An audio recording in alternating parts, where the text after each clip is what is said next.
Setelah bulan lalu gue nge-review Oxyom T8, kali ini gue berkesempatan untuk coba kursi kerja kasta tertinggi yang dijual di Oxyhome Indonesia. Kursi ini namanya Oxyhome N2 yang dijual dengan harga Rp4.850.000 ketika review ini gue buat. Seperti kursi lain yang dijual Oxyhome, garansi berlaku 2 tahun baik mekanik kursi, gas lift, wheelbase, dan juga rodanya. Dan untuk pembelian di Jabodetabek, unit akan langsung dikirimkan oleh kurir toko dan free ongkir by kargo untuk seluruh wilayah Pulau Jawa. Oke, sebelum gue share pengalaman gue nyobain kursi ini ke kalian, seperti biasa kita bahas dulu setiap part di kursi ini dimulai dari bagian paling bawah, yaitu rodanya. Untuk rodanya berukuran 60 mm berbahan nilon dan PU yang udah dilengkapi dengan silencer. Silencer ini dipakai supaya rodanya nggak berisik ketika digeser-geser karena wheelbase-nya udah pakai bahan full aluminium. Aluminiumnya ini dicetak utuh dalam satu kali casting sehingga lebih kokoh dan tentunya nggak ada sambung-sambungannya lagi. Sedangkan untuk gas liftnya sendiri udah pakai gas lift kelas 4 dari Samhongsa yang bisa nahan beban sampai 150 kg. Untuk mekanik kursinya, Oxyhome N2 ini punya 3 pengaturan. Yang pertama ada fungsi naik turun, yang kedua ada fungsi tilt lock untuk senderan kursinya, dan terakhir ada fungsi slider seat untuk maju mundurin seat base-nya. Kursi ini nggak punya pengaturan untuk tension tiltingnya karena mekanismenya sendiri udah pakai wake activated reclining function yang bakalan nyesuaiin tension tilting sesuai dengan berat badan penggunanya. Mekanisme kursinya juga udah jadi satu sama seat base-nya sekaligus sama footrest-nya. Footrest-nya sendiri kalau nggak salah pakai bahan PU ya ini, dan ini udah soft touch juga yang mirip nantinya sama armrest-nya. Kemudian untuk seat base-nya atau bantalan kursinya dia udah pakai bahan foam yang dilapisi sama kain kursi yang menurut gua bahannya itu cukup premium. Dia itu nggak licin tapi juga nggak terlalu kasar dan feel-nya berasa beda dari kursi kerja yang pernah gua review sebelumnya. Foamnya sendiri nggak terlalu tebal tapi punya density medium to firm lah kalau kata gua. Kemudian untuk armrest-nya dia itu modelnya bukan jadi satu sama seat base-nya melainkan yang digabung sama backrest-nya, yang artinya kalau kita lagi senderan keseluruhan armrest-nya itu juga bakalan ikut rebah bareng sama posisi backrest-nya. Untuk bahannya sendiri dia juga pakai aluminium yang sama kayak wheelbase-nya ditambah dengan bahan nilon di bagian mekanismenya. Untuk pengaturannya dia udah 4D yaitu naik turun, maju mundur,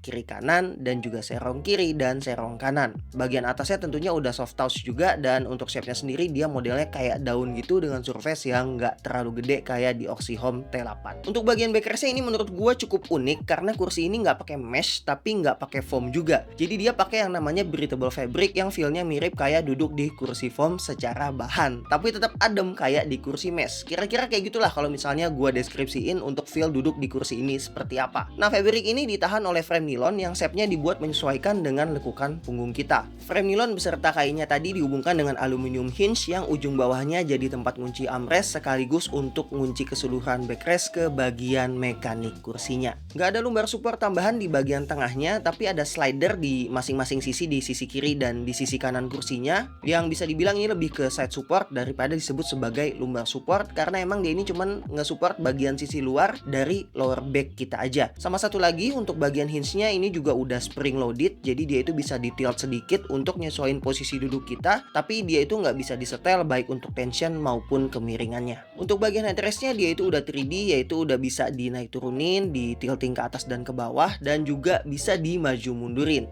Bahan rangkanya sendiri itu pakai nilon, sedangkan untuk bantalannya dia juga pakai breathable fabric yang sama kayak di backrest-nya, dan untuk tensionnya sendiri menurut gua kayaknya ini di set ke medium firm. Terakhir ada gantungan baju minimalis di bagian bawah headrest-nya yang langsung dibaut ke frame backrest melalui lubang baut di headrest-nya. Untuk gantungan bajunya ini sebenarnya bisa dipasang bisa enggak karena emang dia cuma pakai satu baut aja yang berbarengan sama frame headrest-nya tadi. Jadi kalau emang mau dibuat lebih clean bisa dilepas aja kalau emang nggak ada niatan gantung apa-apa di belakangnya. Oke, sekarang gue mau kasih pendapat gue tentang kursi ini ke kalian. Sebelumnya sekedar informasi, tinggi badan gue itu di 178 cm dengan berat di 81 kg ketika review ini gue buat. Nah, kalau ditanya ke gue tentang kursi ini, bisa gue bilang ini adalah kursi 4 jutaan gede yang nyaman banget dipakainya. Fiturnya itu udah lengkap, build quality-nya juga bagus banget, sisi-sisinya rounded, nggak edgy. Kemudian dia itu punya banyak aksen real metal yang bisa dibilang dia sebenarnya nggak over juga pakai metalnya gitu. Yang ngebuat kursi ini bisa gue bilang berkelas, tapi ukurannya itu tetap bisa compact. Untuk partnya sendiri juga udah oke banget, casternya udah pakai silencer jadi dia nggak berisik pas digeser. Wheelbase-nya udah pakai aluminium one piece, gas lift-nya udah pakai kelas 4 dari Samhongsa, mekaniknya udah synchronous wake sensitif yang semua pengaturannya udah modern, dan pemilihan foam yang dilapis fabriknya gue juga suka banget walaupun sebenarnya ini subjektif. Karena setelah gua nyoba banyak kursi, ujung-ujungnya gue emang lebih suka yang foam asalkan ruangannya ber-AC. Untuk footrestnya sendiri juga pas di ujung kaki gua, nggak terlalu ke tengah tapi juga nggak terlalu panjang, dan untuk dibuat natakin kaki di atasnya juga cukup kuat. Armrestnya yang nyatu dengan backrestnya juga menurut gua enak karena ketika lagi nyender dia juga ikut miring yang ngebuat posisi rebahan gua jadi lebih natural. Selain itu pengaturan 4D-nya juga udah stepless, jadi untuk posisinya itu bisa lebih variatif. Backrestnya menurut gue juga nyaman banget, cukup adem juga dan berasa seluruh punggung gue itu kesangga dengan baik di bagian backrestnya. Cuma kalau kalian suka yang tipe nonjok untuk bagian lumbar supportnya, mungkin kursi ini bakalan kurang cocok ya buat kalian karena memang dia cuma ngandelin shape dari framenya aja untuk nyesuaiin sama shape punggung kita. Kalau kata gue ini lebih ke arah kursi ergonomis nyantai dan bukan tipe yang strict tegak gitu. Dan finally untuk headrestnya gue suka banget sama pengaturan maju mundurnya karena memungkinkan gue untuk tetap bisa pakai headrestnya ketika lagi kerja tapi mau agak nyender dikit, yang nggak mungkin dilakuin oleh kursi lain yang headrestnya itu nggak bisa dimaju mundurin. Tapi setelah semua kelebihan yang tadi gue udah sebutin, tentunya kursi ini tetap punya kekurangan setelah gue nyobain kursi ini. Seperti yang kalian tahu, nothing's perfect, ditambah preferensi setiap orang itu beda-beda, unik juga. Ada yang suka kursi model begini, ada yang suka kursi model begitu. Jadi tetap relatif untuk plus minus pada akhirnya. Tapi kalau misal ditanya ke gua, ada 3 hal yang menurut gua kurang di kursi ini. Satu itu objektif, dua itu subjektif. Yang objektif itu untuk tuas kuncian footrestnya itu agak susah ditekan pas mau diturunin. Jadi harus dinaikin dulu sedikit pakai tangan kiri baru bisa ketekan tuasnya. Entah ini di unit gua doang atau enggak, tapi paling enggak ini menurut gua prosesnya kurang seamless aja kalau memang semua unitnya seperti itu.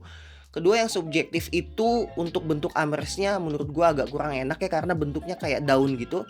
Jadi agak mengerucut di bagian ujungnya, jadi kurang enak kalau misalnya disenderin karena agak tajam gitu. Dan ketiga untuk bagian headrestnya menurut gua tension fabric di headrestnya ini agak terlalu keras menurut selera gua. Jadi resistansinya itu agak berasa ketika gua lagi nyender. Mungkin kalau dibuat agak lebih soft bakalan lebih perfect lagi untuk bagian headrestnya. Overall untuk tinggi di 180 cm kursi ini masih enak. Mungkin minimal di 155 cm juga masih bisa ngerasain enaknya kursi ini karena memang ada fitur slider seat ya yang bisa nyesuaiin panjang paha penggunanya sesuai tingginya. Dan untuk berat maksimal juga tentunya aman banget, di 120 kilo aja menurut gue masih aman banget.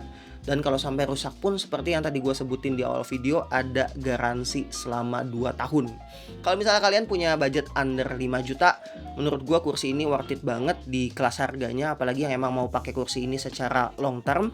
Tapi kalau misalnya budget kalian itu mungkin 3 jutaan kurang, bisa cek di video sebelumnya karena yang Oxyhome T8 menurut gue juga oke untuk di rentang harganya. Terakhir jangan lupa untuk cek promo di updatama.co.id yang kemungkinan setiap ada promo bakalan gue taruh di deskripsi di bagian bawah video ini. Bisa jadi ada promo diskon, bisa jadi ada promo free merchandise. Jadi dibaca dulu di deskripsi gue, siapa tahu ketika kalian pengen beli pas memang lagi ada promo. Dan kalau misalnya kalian tetap mau beli lewat toko online, jangan lupa untuk cek link affiliate yang udah gue sertain di deskripsi, atau bisa langsung check out lewat YouTube Shopping yang ada di bagian bawah kiri video ini. Kurang lebihnya mohon maaf, see you on the next video. Assalamualaikum warahmatullahi wabarakatuh.